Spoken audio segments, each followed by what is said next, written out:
Everyone, welcome back to Master English with Sakshi. मैं साक्षी आर्या आपके English trainer English mastery series की एक और वंडरफुल वीडियो के साथ आपका स्वागत करती हूँ। आज का दिन है हमारा रीडिंग का। बहुत ही एक्साइटिंग दिन होता है क्योंकि स्टोरी रीड करने को मिलती है और साथ के साथ ट्रांसलेशंस भी हो जाती है। बहुत सारी वोकैबुलरी भी हमारी लिस्ट में आ जाती है। तो आइए शुरू करते हैं आज की स्टोरी रीडिंग। आज का हमारा टॉपिक है द फिशरमैन्स लक। फिशरमैन का मतलब होता है मछुआरा और लक का मतलब होता है किस्मत, कि मछुआरे की किस्मत। आइए शुरू करते हैं reading. A fisherman lived near the sea. A fisherman मतलब एक मछुआरा, लिव्ड रहता था, नियर के पास, द सी समुद्र। A fisherman lived near the sea, एक मछुआरा समुद्र के किनारे रहता था। Every day he threw his net and caught some fish. Every day, हर दिन, he वह threw फेंकता था या फेंक कर, his net उसका जाल, and और caught पकड़ता था, some fish मछलियां। तो every day he threw his net and caught some fish. हर दिन वह जाल फेंक कर मछलियां पकड़ता था या हर दिन वह अपना जाल फेंकता था और मछलियां पकड़ता था। One morning he caught only a tiny fish. One morning एक सुबह he उसने caught पकड़ी only सिर्फ a एक tiny छोटी fish मछली। tiny का मतलब होता है बहुत छोटी, ठीक है। तो one morning he caught a tiny fish, एक सुबह उसने सिर्फ एक छोटी मछली पकड़ी। The fish said, "Please let me go. I am too small." The fish मछली said बोली, please कृपया, let me go. Let का मतलब बेसिकली let और go एक साथ आता है, जाने दो, करने दो, है ना। Let eat, let go, तो let go जाने दो, me मुझे, I मैं, am हूँ, टू बहुत, स्मॉल छोटी। The fish said, "Please let me go.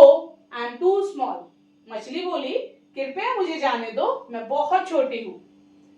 The fisherman smiled and replied, "Today you are small, but you will grow bigger in the sea."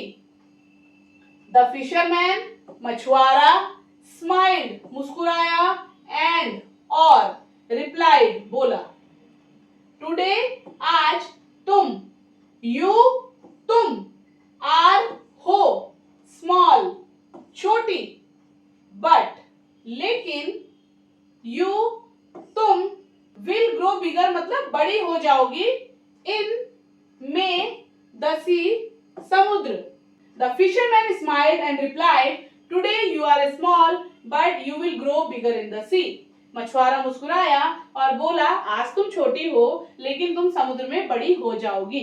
ये basically line यहाँ पे क्यों लिखी गई है मैं आपको बताती हूँ। इसका कोई लॉजिक नहीं है कि तुम बड़ी हो जाओगी समुद्र में इसलिए मैं तुम्हें पकड़ रहा हूँ, नहीं। इसका बेसिकली ये है कि आपको ये वर्ड्स सिखाने थे।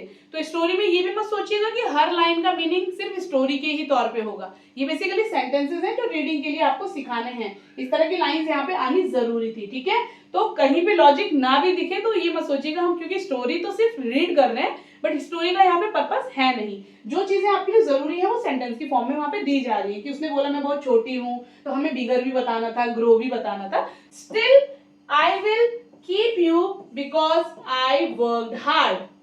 Still का मतलब होता है फिर भी, I मैं, will keep रखूंगा, you तुम्हें, because क्योंकि I मैंने worked hard मेहनत की है या कठिन मेहनत की है।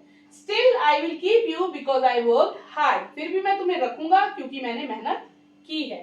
He took that fish home and cooked it.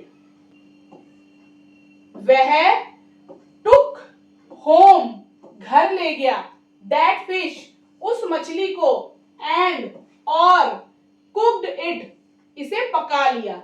He took that fish home and cooked it. वह उस मछली को घर ले गया और पका लिया। That night a storm came and the sea became very dangerous. That night, उसी रात, a storm came, एक तेज तूफान आया, and और the sea, समुद्र, became, हो गया, very, बहुत, dangerous, खतरनाक. That night a storm came and the sea became very dangerous. उसी रात एक तेज तूफान आया और समुद्र बहुत खतरनाक हो गया. The fisherman thought, if I had waited for tomorrow, I might have caught nothing.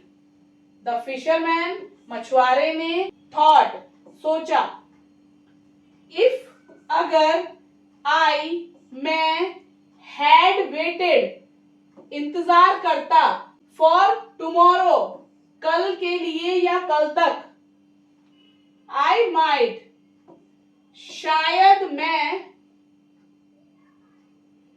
have caught, पकड़ पाता, nothing, कुछ भी नहीं. The fisherman thought, if I had waited for tomorrow, I might have caught nothing. मछुआरे ने सोचा, अगर मैं कल तक इंतजार करता तो शायद मैं कुछ नहीं पकड़ पाता. He thanked God for the little gift. He, उसने, thanked, शुक्रिया किया, God, ईश्वर का, for, के लिए, the little gift, छोटे से तोहफे. He thanked God for the little gift. उसने उस छोटे से तोहफे के लिए ईश्वर का शुक्रिया किया.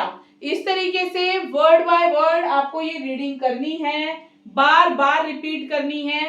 पहले इस तरीके से रीड करिए, उसके बाद इसके सिर्फ इंग्लिश वाले सेंटेंसेस को नोट करिए और खुद से रीड करके देखिए कि आप कितना सही रीड कर पा रहे हैं, साथ ही साथ कितना सही ट्रांसलेट भी कर पा रहे हैं.